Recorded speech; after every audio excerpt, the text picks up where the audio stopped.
In this video, we'll be focusing on collaborative guided learning documents. To begin with, to create one, you're going to click on Add Materials, choose FluidMath. Up at the top, you have a choice between assignments and guided learning documents. Once again, you can choose from files you own or paste in a document that either you don't own or that you have open in a browser.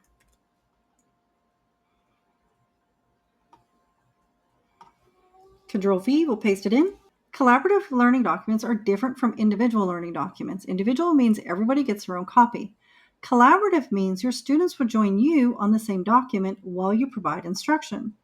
I'm going to choose Collaborative. Click Link.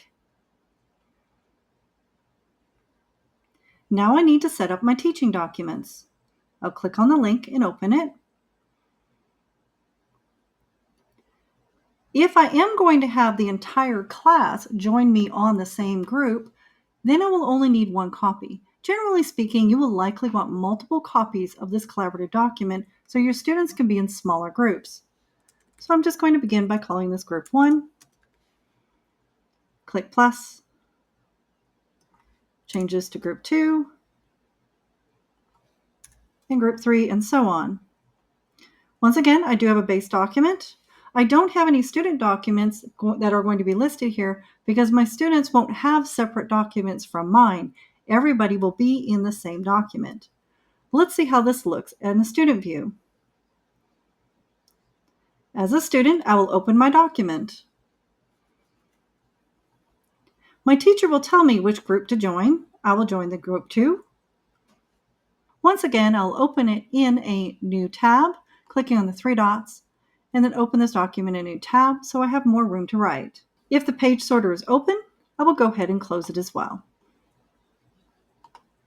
Okay, on the left, I have my student document, and currently the only person in this document is the student. As a teacher, I will join them. And you can see I have my student and teacher. On the left, I'm interacting with my teaching document, and my students can see where I am. Perhaps during this lesson, I want to identify the time and distance in the data table, and perhaps as a teacher, I want to model this first. I'm going to choose pink as a color to stand out on my screen, marking that, and I'm going to identify that as time in 2 seconds and yards and distance at 100. And I'm going to ask my student to be able to identify a different point on the graph, giving them a different color. And my student will mark this one.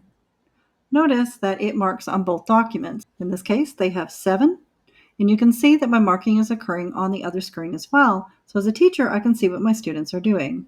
That is a summary of how collaborative guided learning documents can work in Schoology for you.